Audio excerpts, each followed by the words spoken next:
मेरा जन्म देश आजाद होने पर हुआ था। 5, 7, 8 साल के बाद मैंने जब देखा समझा और तो जब मुझे ये सब चीज़ों का की नॉलेज हुई, उस वक़्त हमारे देश की जनसंख्या लगभग 40 करोड़ थी।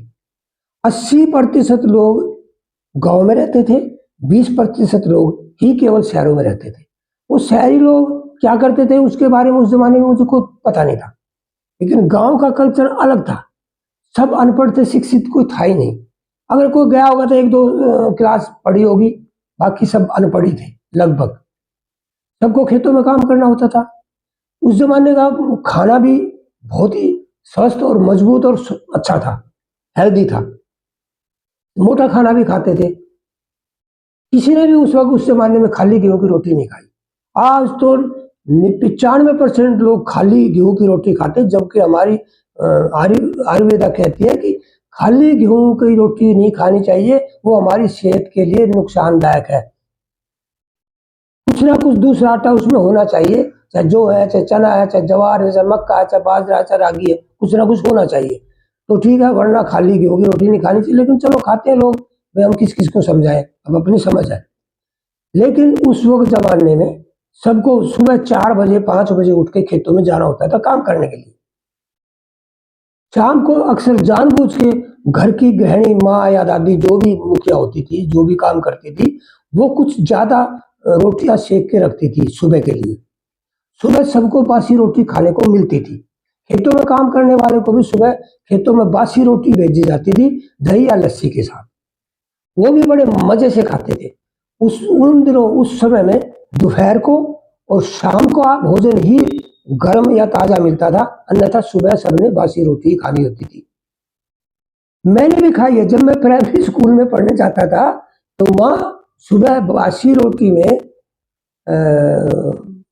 घी चुपड़ के, नूनी घी जिसको कहते हैं, तो उसको चुपड़ के रोल बना के हमें देती थी और हम बैठ के खाते थे बड़े आराम से। बहुत अच्छी लगती थी, बड़ा मज़ा आता था खाने में और दौड़ के स्कूल में चले जाते थे। तो बड़ा अच्छा लगता था। वो रोटियाँ तो अब नसीब में नहीं है, किसी के भी नसीब में नहीं है वो रोटी। ना, ना, ना, बहुत बदनसीब है इस देश की जनता। वो रोटी जो मैंने अपनी माँ के सब पास माँ के ने मुझे खिलाई है, मिस्सी रोटी चुपड़ के उससे घी से, वो रोटी अब किसी को भी नहीं मिलती, किसी को भी पूरे हिंदुस्तान में। धीरे-धीरे, लेकिन उस वक़्त लोगों को शायद पता नहीं होगा कि बासी रोटी खाने का क्या बेनिफिट है। लेकिन उनका क्या था, बस सुबह जल्दी खेत में काम करने गए, उनको भूख लगी होगी, 8 बजे ही उनका भेज दिया जाता था, भई भूख लगी हो खा लेंगे। फिर 12 बजे उनका ताज़ा भोजन जाता था। फिर रात को घर में आके वो भोजन ताज़ा करते थे। लेकिन जैसे-जैसे समाज शिक्षित हुआ और भाई किसी ने नौकरी की, किसी ने बिज़नेस किया, किसी ने कुछ किया, हर महीने पैसा आना शुरू किया। पहले तो भाई फसल तैयार होती थी 6 महीने, उसके बाद ही पैसा मिलता था, इंसान के पास पैसा कहाँ था? फिर तो अब तो उसके बाद तो भी नौकरी लगी, बिज़नेस हो गया, दुकानदार, डेली पैसा आता था, हर महीने में पैसा आता था। मिट्टी के चूल्हे का चलन खत्म हो गया, गैस का सिस्टम शुरू हो गया। तो अगर बाय द वे 1-2 रोटी शाम की बच भी गई, तो सुबह किसी ने नहीं खाई। अरे नहीं, नहीं, हम बासी रोटी थोड़ा खाएँगे, नहीं, ये कुत्ते को डालो, उसको डालो, नहीं खाएँगे हम बासी रोटी, हमें ताज़ी चाहिए। क्योंकि उनको इस बात का ज्ञान ही नहीं था, अभी बासी रोटी खाने का हमें कितना बेनिफिट है। लेकिन मुझे जानकारी है, मेरा अपना अनुभव है, मैंने देखा है अपने देश की जनता को खाते हुए, मैंने खुद भी खाया, तो मैं इसलिए आपको वो अपना अनुभव शेयर कर रहा हूँ।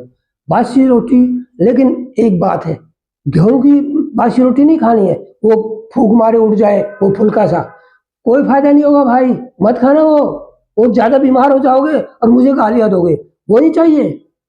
उसमें चना मिला के गेहूँ में जब आटा बनवाइए, उस मिस्से आटे की मिस्सी रोटी बनवाइए और वो शाम की बनी हुई एक, अब तो बाबू सब अंग्रेज हो गए। पहले आदमी अब तो नाश्ता करेगा सुबह, हल्का-फुल्का, दोपहर को खाएगा, फिर शाम को खाएगा, फिर रात को खाएगा। ये तरीका नहीं है, ये तो जानवर वाला खाता रहेगा, खाता है, वो तरीका ठीक नहीं है। मैंने पहले भी इस पे वीडियो बनाई है। तो कहने का मतलब है, आप चाहे 1 रोटी खाएँ, आप सुबह एक ज़रूर खाएँ, मिस्सी रोटी खाएँ। दोपहर को कितना भी खाएँ, शाम को कितना खाएगा, वो आपकी मर्ज़ी है, वो तो ताज़ा खाना है। बासी रोटी खा अगर कोई आपके घर में समझदार गृहिणी होगी तो वो मिट्टी के चूल्हे जैसी ही रोटी उस गैस के चूल्हे पे भी बना देगी, लेकिन बननी चाहिए मिस्सी भाई। ये नाम चारे का चना ना डले, अब वो पता भी ना लगे इसमें चना मिक्स है नहीं है। अगर मैं बात करता हूँ 1 किलो गेहूं के आटे में कम से कम भी 250 ग्राम चना होना चाहिए, 750 ग्राम गेहूं होना चाहिए। इसी लेवल से आप मिस्सी रोटी बनवाओ, मिनिमम 200 ग्राम तो जरूर होना चाहिए, तो तब उसका बेनिफिट होगा, वरना नहीं होगा। अब इसके फायदे जान लीजिए। बासी रोटी में विटामिन, मिनरल और प्रोटीन भरपूर मात्रा में होता है। मिस्सी रोटी में फाइबर बहुत ज़्यादा होता है। फाइबर होने के कारण ना आपको गैस बनेगी, ना आपको कब्जी बनेगी, ना आपको एसिडिटी बनेगी, और पेट भी बहुत अच्छे से साफ होगा। अगर किसी को बीपी हाई है और वो सुबह मिस्सी बासी रोटी खाए तो उसका बीपी हाई कंट्रोल में रहेगा, ये गारंटी है हमारी, और बहुत जल्दी वो उसका बीपी हाई भी ठीक होगा। अगर इस किसी को शारीरिक कमजोरी है, किसी को लगता है अभी मैं तो कमजोर हो गया हूं, तो उसको भी सुबह बासी मिस्सी रोटी खानी चाहिए। मिस्सी खानी है, बासी भी खानी, तो गेहूं की नहीं खानी है भाई। मैं दोबारा तिबारा इसी बात को दोहरा रहा हूं। इसके खाने के ये सब आपको बेनिफिट मिलेंगे। खाने का क्या तरीका होगा? शाम को नहीं खाना बासी रोटी, सुबह ही खानी है, और दही से खाओ, लस्सी से खाओ या दूध से खाओ, मर्जी आप 1 खाओ, मर्जी आप 2 खाओ, वो आपकी इच्छा अनुसार, उसमें कोई हमारी वो दबाव नहीं, आपने 2 ही खानी जरूरी है, 3 खानी जरूरी है। और आप देखिए फिर बासी रोटी का मिस्सी रोटी का कमाल, आप भी कहेंगे भाई वाह हमें पता नहीं था, आप डेली खाएंगे और इसका फायदा जरूर उठाएंगे, मुझे ऐसी उम्मीद है। मैंने अपना अनुभव आपको शेयर किया, बुजुर्ग होने के नाते मैंने आपको जानकारी दी, मैंने अपना फर्ज समझा। अगर आप समझदार होंगे या मेरी बात को समझेंगे या ठीक लगेगा, आप पर मुझ पर भरोसा होगा, तो आप जरूर इसको फॉलो करेंगे। वरना भाई आपकी मर्जी, आप कुछ भी खाएं, मेरा कोई तो नुकसान नहीं है, मुझे क्या इससे फायदा नुकसान होगा, वो आपकी मर्जी है। मैं नहीं चाहता मेरे देश का कोई नागरिक बीमार हो, दुखी रहे। मैं चाहता हूँ सब खुश रहें, तंदुरुस्त रहें, अपने लिए, परिवार के लिए, समाज के लिए, देश के लिए लंबी उम्र जिए। नमस्कार।